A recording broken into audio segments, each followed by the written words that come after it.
Pat McAfee, who I do not like, I think that ESPN made a horrible miscalculation giving him all that money, and the reason is that he had access to Aaron Rodgers when Aaron Rodgers was the most compelling person in sports and the most mysterious person in sports, and he had these long, boring interviews with Aaron Rodgers where tidbits would be picked up, and there was nothing that McAfee was asking him.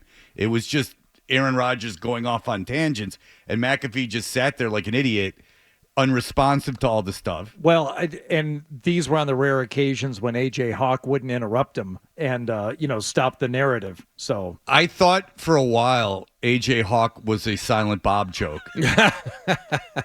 Fred, no, you didn't. No, I did. Because I only saw clips of Aaron Rodgers talking on the show. Yeah. Because we all did, because it was big news. Aaron Rodgers says this on the Pat McAfee show. In whatever form, was it on YouTube? Whatever form it was on, I think it was on YouTube. He shrewdly, again, a good businessman, he shrewdly sold it to ESPN so he can swear. He's the guy who can swear on ESPN in this, that, and the third. I don't find him talented. I think that he's a douchebag. I think he appeals to douchebags. I think everyone on his show is a douchebag. He stands up when he broadcasts, which is a douchebag thing. He has a dude with an ironic mullet, which I can't stand. But these are my own opinions. Yesterday, I'm not exaggerating when I say this because I haven't sat down and watched his show except for the one time when I watched a lot when Aaron Rodgers was coming back on after something. I can't remember what it was. I've never heard A.J. Hawk speak. I have never heard him speak either. I see him puff sweet cigars. If you can't go through your 4-hour show without smoking a cigar, you're doing it for effect, by the way. You're not doing it because you enjoy it. And also, I've had people go, you're too old. Oh, no. Again, the Disney Corporation who owns ESPN, you don't get that. There's no hip guy on ESPN or working for the Disney Corporation. All right, so here's Pat McAfee yesterday on the Pat McAfee show. Right. All of a sudden, hippies aren't the biggest deal in sports talk radio, are they? Making it about myself. All right, here we go. Here's Pat McAfee. From yesterday. The GOAT. Is she what? I don't know. You're talking about Caitlin Clark, by the way, which everyone's talking about Caitlin Clark, and then I will get to my 2 points. The GOAT. Is she what? I don't know. With my eyes, I couldn't see if she's Caucasian or not. So I think what we're trying to say is what the WNBA currently has is what we like to describe as a cash cow. There is a superstar. And we're not saying that the players on the court need to act any differently. That's the athletes are going to do what athletes are going to do in any sport. And I think we're all learning that WNBA, that's old school football, baby. That is old school football. Okay, one thing I'll make the point now is no one's comfortable talking about the WNBA. This is not how his show normally sounds. Everyone's kind of feeling out how we're supposed to do this. It's a very weird time because women's sports outside of the Olympics are never covered.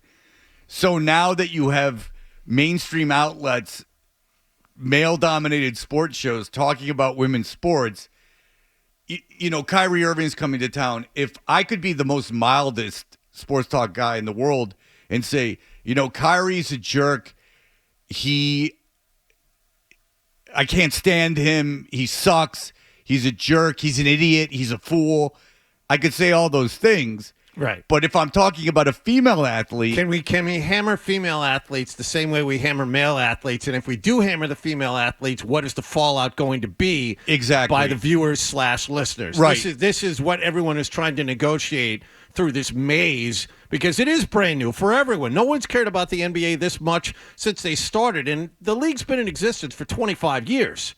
Yeah, what the deal is that you don't know what you can say, and if I can't I'm not a female, I can't put myself in that situation. I would guess that if I was marketing the WNBA, I'd go, I want it all. I want you guys talking about us just like you talk about everything else.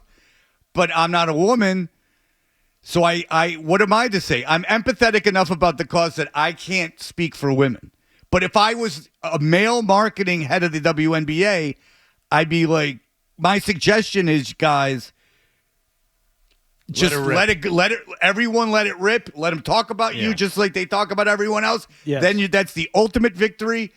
Just let it happen. As long as it's about basketball, if they call you an idiot or call you a jerk, because, I mean, a more out there shocky jock type of show might call Kyrie Irving, oh, he's a prick. He's, words like that,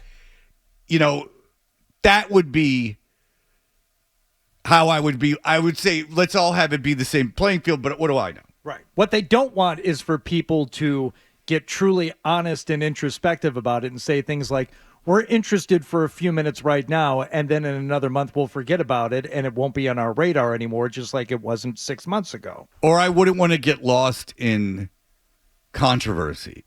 I wouldn't want to have people be afraid to talk about it. Because it's easier just not to talk about something than it is to do it in a nuanced way. And when you don't know what the guardrails are, best to stay away.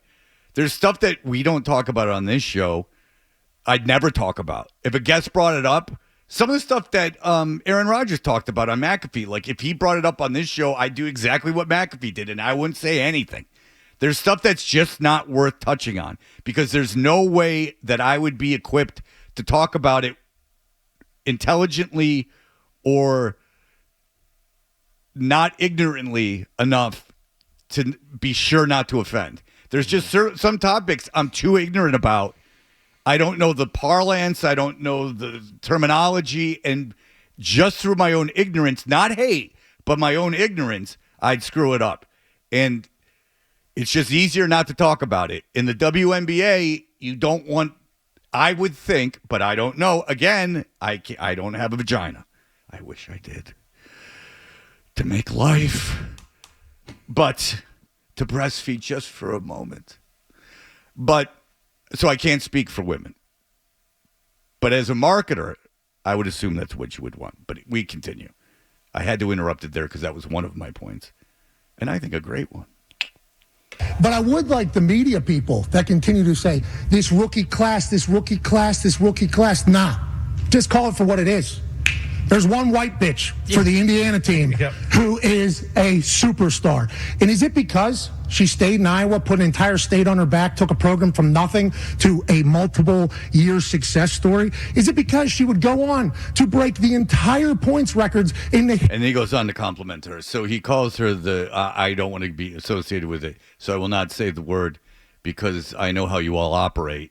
And awful announcing will take the clip of me saying it and go, shock jock says it. Yeah. But I do want to take issue on how some media outlets, and I don't know if it's AI, but if you Google Pat McAfee, Caitlin Clark, you get articles like fans ripped ESPN's Pat McAfee for his inexcusable comments about Caitlin Clark. That is the laziest, most garbage way of writing an article. There's two ways to do it. Go, Pat McAfee said this about Caitlin Clark and quote what he said, or say an opinion piece of why Pat McAfee is either right or wrong for what he said. The idea of collecting Twitter outrage from anonymous Twitter accounts and then throwing them up and going, that's my article, makes you an idiot. You're an idiot. You got to be getting paid by the word. There's no way. Why would I hire you just to collect, to put in the search bar on Twitter, Pat McAfee, and just screenshot a bunch of nobodies insulting the guy, and that's it, and then putting them up in an article? Why am I paying you to do that? And if there are people who want to read that stuff, that's why you're getting AI generated articles, because the AI can go ahead and write that thing for you. Yeah, absolutely. If I'm trying to cut costs at my website and I'm looking to see how I can bottom line it, and I see some guys just getting aggregate stuff off of Twitter, he's just cultivating other people's reactions, I'd say, why am I paying you? I can have a computer do this. I could have an unpaid intern. If not a computer, I could have an unpaid intern do it. It's like a very pussy way to write an article. Either it's your opinion or state facts. Don't collect a bunch of other people's opinions and throw it up there. Now, if it's Caitlin Clark, or obviously, to be obvious, Caitlin Clark, the WNBA, even a retired WNBA Kennedy player, Carter, any anybody people involved, who is on the record that you talk to and has something to say about it, that's fine. But this collecting Twitter comments and throwing it up and going, "That's my article," get the hell out of here, you lazy prick.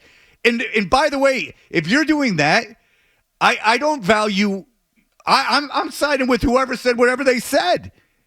Because who are you? You're just lazily taking other people's opinions on stuff. And if you were to like truly investigate it and think about it, you may come down the complete opposite side and say McAfee not only had a poor choice of words, but he was saying was stupid, but your knee-jerk reaction is to support him because he's having these lazy hit pieces written about him where they're just collecting commentary from people who are pissed off. I'm glad you say that, because so much of what's going now on in the world is people reacting to that. People reacting to the reactions. Yes. And they're saying that, okay, you think I'm an idiot, so I'm going to double down on everything and screw you. That's exactly what's happening. Is that you think the way things are in this country, the way they are, you think that if you're some guy in mid-Michigan who's working at a plant, and every time you turn on the TV, it's a comedian telling you that you're an idiot, or a smug journalist telling you that you're an idiot, that you're not going to, what are you going to do? Go like, wow, I'm an idiot? No, you're going to double down. All this is shooting yourself in the progressive foot. Like, you're shooting yourself in the foot by just constantly ridiculing half the country. You're shooting yourself in the foot. So this is what all this is. You collecting all this stuff is damaging for the country. And by the way, Pat McAfee's a moron, because I don't know how in the hell he thought that he was going to be able to get... I know what he was saying. She was a bad bee, basically, and like he meant it as a compliment. Okay, but if he's so not media savvy that he doesn't realize that that's going to happen, he's a fool. What you want to get in trouble for, Pat, is you do want to get in trouble from time to time, but you want to get in trouble by not a group of people. Yeah, that you want to get in trouble for a person, not a group of people. Not a group of and have, if it is a group of people, have it be a very loosely identified group that doesn't have any kind of organization or way of banding together. Yeah, because I made a comment the time I got in trouble for Tebow about saying it looked like a Nazi rally, his draft party, and you would think, well, no one likes Nazis, but that pissed off who? Conservative Christians. Mm-hmm. And then they got together and they went nuts. And people all of a sudden are visiting you at your home with camera people. Yeah, and then O&A are talking about Steve Cooper. People and are camped outside the office. Yep. Yeah. And so there you go. So McAfee's a moron for saying that, because he should know that by now he's making all this money. The thing is, that's why it was weird when he was like, I'm just trying to have a good time. I'm just trying to have a good time. No. Your good times are over on the air. Yeah, I think now it's more calculation about the next move. You take tens of millions of dollars for a high-profile gig. The fun's over. Yeah, when you say I'm awesome, you have to, A, if you are smart at all, realize there's going to be a backlash, and B, you have to constantly position yourself to make sure you stay out of as much trouble as possible. He can get in trouble, but the idea that he had to turn around and apologize the same way. As trouble as possible. No, he's just... You can get picked off occasionally on the fringes, but you have to make sure you have to be smart and savvy enough, and he's been around long enough to do this, where you have to understand what you say has repercussions. And if you're going to get in trouble for something, at least have it be funny. Don't just have it be just throwing something in there that you know is going to get taken the wrong way. But, I mean, obviously, Pat McAfee should not be fired. Yeah, they just want to have a good time, though. That's like you said. But when he got in trouble the first time, or when he was having these, we just wanted to do our show. We just want to hang out. We just want to have a good time. Well, that sounds like a good show. You need to have some content in there, Pat. Right. But enough of these articles. And so if I could if I could just ask the audience to please don't click on the articles that are just collections of people's opinions from Twitter. Make the writer have an opinion, or make the writer do the research and actually print out what the person said and make your own decisions. Or see if you agree with the editorial decision of the writer. Don't click on the lazy garbage of a collective. Fans are angry. People are angry. Well, that's of no use to any. If you like that clip, check out more videos from Toucher and Hardy here.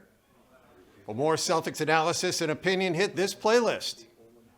And for all the latest from the Sports Hub, download the app at 985thesportshub.com.